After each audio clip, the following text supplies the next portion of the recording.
morning, guys. How was yesterday? How do you feel about looking at your numbers and seeing where that money is? Was it enlightening? Did you get a good visual of what was working and what wasn't? Did you see maybe some things that you could cut out of your business, or maybe some things that are really working for your business? I know I've definitely done that where I've found some things that I'm like, I'm paying for this and it doesn't look like we used it at all. And then there's other things and I'm like, this was worth the investment.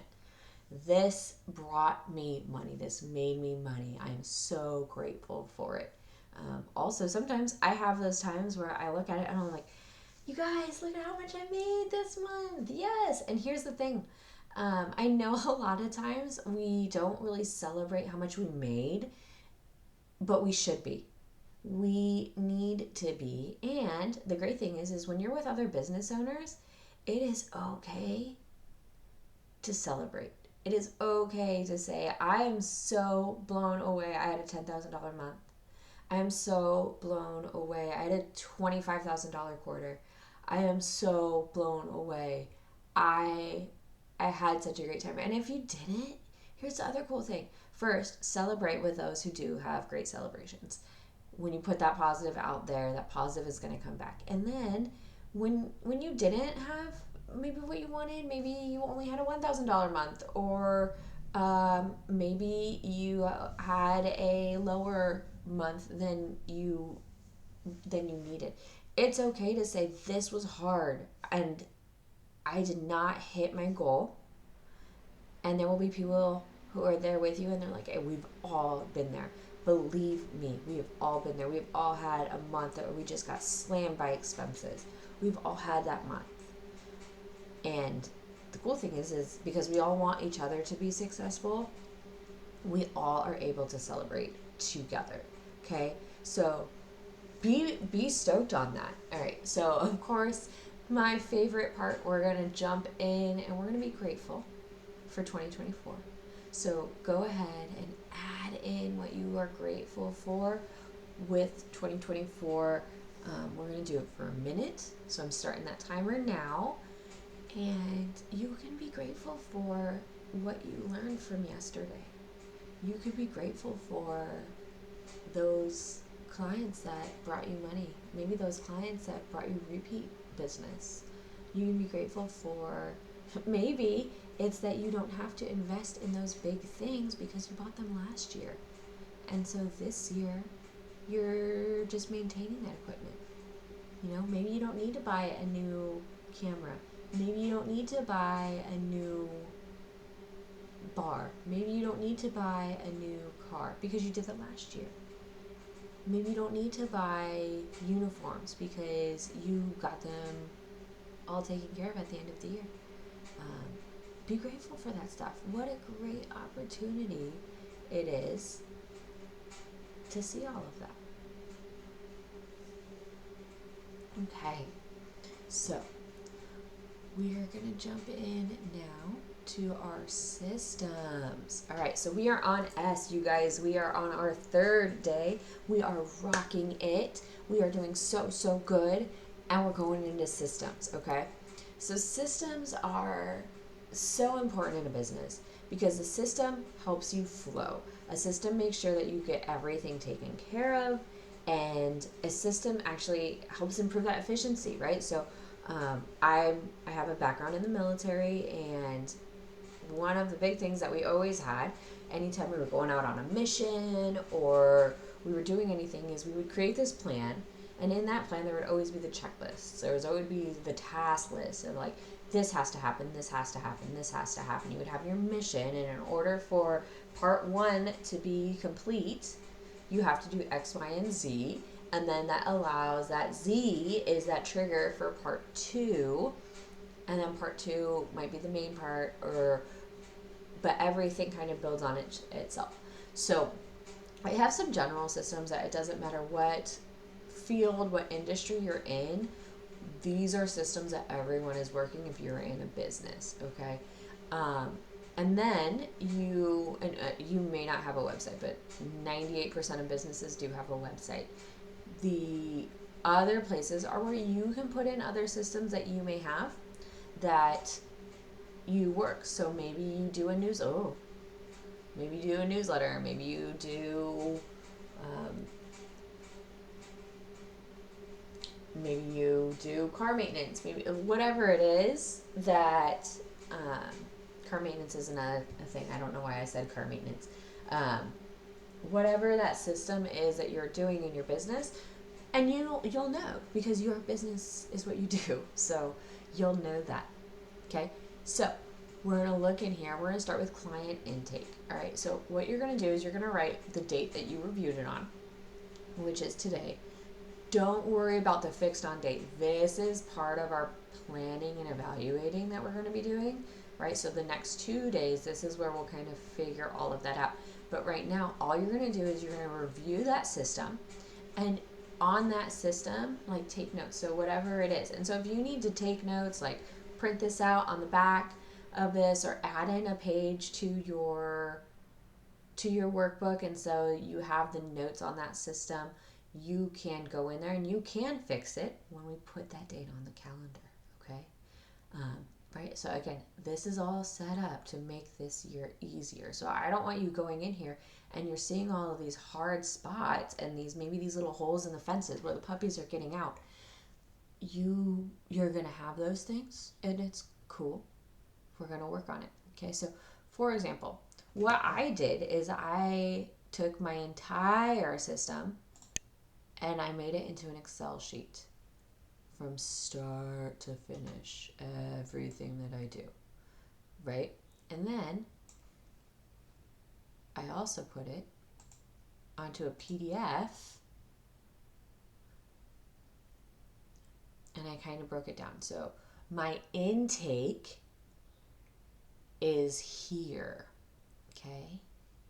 And I know where my intake is. So client reaches out to me. Now what I do is I take this form that I made based off of my entire process, I printed it out, and I put it on their client folder. Now I work heavy with clients. I do a lot of client-based work, whereas some of your clients may not be doing a long extended thing with you. They might be like a one and done, or it's a week-long thing, and that's it. You provide your service, you walk away. Now, after your service, that might be where you're doing other things, where you're things on the back end. You're writing your thank you note, you're scheduling your delivery, you're emailing them a survey, you're keeping that invoice for your stuff. All of those things, right? You can put all that in there. So I like to take this. This is something that I created based off of my really long list of everything that I do, and I put it in their client folder. I staple it right to the front so that when I pick up that client folder out of my inbox on my desk and I say, where are we today with Julie? Where are we today? What are we doing? And I'm like, okay, she's on her consult. Great. So we already did her consultation stuff. Cool. Now I'm moving into my session prep, and I have that. This one right here, I had a planner where I had this like in my planner, and every month I would keep track of everything. And then it started to get really long and extensive. So I had to break it down into like my intake, my client service, and then my post. So closing that client out. So you can do that. I think that this is a great way to really look at what you do, your overall process.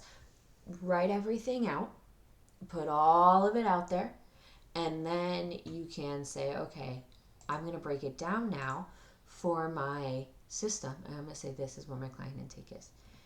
This is where my service is. Now, something else that you can do, and this is where I recommend, is as you're writing this out, write it out like if you were a perfect service provider. If you were providing the luxury or level of service that you want to provide for your payment, right? The value that your client receives. If you want to have all of that in there, write it all down. Maybe you don't send them a thank you note after that first initial phone call that you have with them. But you want to, because that's a great way to keep them top of mind. Maybe it could just be a text message, right? We're in that age of quick communication. So it could even just be like you do a phone call with them, you sit down with, have a meeting with them, and then as soon as that's done, within the next 5 minutes, you shoot them a thank you for chatting. It was so great learning about your what you're looking for. I can't wait to hear more about your daughter. Take a snippet out of that conversation. Let them know that, hey, I was listening to you. I was talking, or whatever connection that you had that built rapport. You can put that in there. I'm sorry, we're getting a little bit into kind of sales tactics here. I am getting away from the topic, but we can talk about this more for sure. But right, so you take that, whatever you want your client process to be, write out what you want your client process to be, and then you can even highlight in there, like, this is what I do, this is what I don't do, this is like, I'm doing these things, these are greens, and then I'm not doing these things, these are reds, and I need to work on it. Or I want to add these things in. Or you can make them yellow, and then like reds are things that you're cutting. Maybe you have some redundancies in there that aren't benefiting you or the client, and they're just taking more time. The other thing is make sure that it's not just what the client sees, it's also all of the back end stuff. So, like on mine, I have that I receive the inquiry, right? And then I log into my database and I put their contact information in. And then when I get on the phone with them, I'm actually making my notes in the database right there, so that when I go back, I have all of my notes from our conversation. Okay, and again, and that is something that I also have on here. I receive their inquiry. I check how I received that inquiry. This helps me with my marketing in the future, like what is working, what isn't. And then I say, did I do my database entry? Yes. And then I move on, right? And so usually what happens in here is there's a message of they inquire. If I have my phone, if it's during business hours, I will call them right away. As soon as I get that inquiry, I'll call them. Because of the way that I work my business, I do if I have my phone, I'm working. If I don't have my phone, I'm not working. So, do what works for you and go in there and you can build that. And then what we're going to do after you review everything, your entire process, you're going to go in here on your workbook and just write, hey, I reviewed it today. Right? So today would be the 15th. And so you could say, I reviewed it on January 15th. And then, and these are things that, and you can always come back to, like, as you find out later, as you move on, you can see when you have those. But what we're saying, the reason I have you writing this date, and I know that you're going to do it, the reason I have you writing this date is to make sure and hold yourself accountable for doing it. Did you review your payment processing? Your payment processing may be that you just put the money in the account and then you pay the taxes at the end of the month, or you pay your bills or whatever. Or your payment processing may be a little bit more in depth. I follow the profit first accounting method, so I break everything up into my expenses account. I have a sales tax account. I have a tax account. I have a owner distribution account, and then I have that profit account. And then if I know that I need to buy equipment, I'm taking that and I'm earmarking those things. So that is how I do mine, and I process on the 10th and the 25th of every month. This also allows me to make sure that anyone who hasn't paid their invoice, if there was any issues, that I am able to reach out to them before their issue date, right? So if they're when I look at the stuff on the 10th or the business day right before the 10th, if it falls on a weekend, and we'll talk about this more as we get into your timeline and planning out for the year, but we'll put this on your calendar if you need it. But when I look at their stuff on the 10th, I have time to reach out to them before they're going to get a penalty. I do that as a provided service, but also because I know that they have other bills coming up that are due on the 15th, 16th, 17th, right? I know that people pay their bills mid-month and either end/beginning of the month, that 30th, 31st, first of the month. So when I'm reaching out on the 10th and the 25th, I'm making sure that I'm still getting paid for the work I've done. So that's right. Like that's part of my payment processing thing. Website. When I say website here, I want you to go into your website and I want you to look at it from a user perspective. Okay. And click on the links, click on your forms. Are all of your links working? Are your forms there? Are your dates correct? Are your locations correct? Has anything changed in there? That's the system I'm talking about when I'm talking about your website. Is it leading your clients down the right journey, that right path that you want them to follow to booking you? Or is it getting confusing? Are things not working? Are maybe you have the wrong dates on there? Maybe a class that you no longer teach is showing. Maybe it still says 2020 on it instead of 2025. Remember, we are now in 2025, so your copyright is for 2025. Okay, so those things are in there. Marketing. I'm talking about any marketing that you do. So if you're doing email newsletters, if you're doing that, and you can actually kind of break it down underneath here too. You can say like, all right, my email newsletter. Again, from a marketing standpoint, calling it a newsletter is not always the best method. You could be calling it a weekly tip. You could be calling it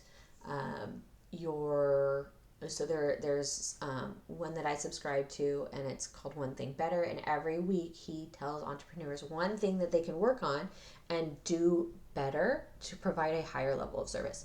So you can, right? So that's it. It's not a newsletter. It's a one thing better.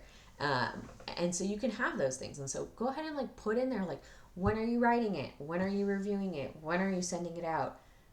Are you sending it out? I know that sometimes I don't finish what I'm doing and I need to.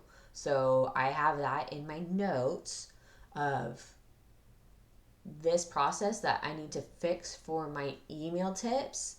That needs to get fixed, is making it an easier workflow system so that it is helping my clients, not driving them insane because they get it on a Tuesday and then they get it on a Monday morning and then they don't get it the next week, right? Like keeping that repetitive thing. If they're expecting it, serve them. Let them have it. They said yes. So follow through with that yes, okay? So go through there and put in all of those different things. And I know that this is a little bit heavier lifting, so take some time. Do not get down on yourself again. I know we're still in that objective mindset, okay? We're still looking at everything and saying, this is where I am, this is what can be changed, this is what can be adjusted, this is what can perform better, or this is performing very well, this is going to stay great. Doing those things, this is all objective right now. We will get into that evaluation, but right now, just be objective. You're doing great. You're helping your business. You're growing your business. Any questions you have, go ahead and drop them in that Facebook group so that we can get those answered for you and taken care of. And of course, you can always email me as well or reach out to me. And I am happy to get you guys rolling on the ball. We are doing so good. We are on day 3. You're crushing it. I want you to keep it up and get through today.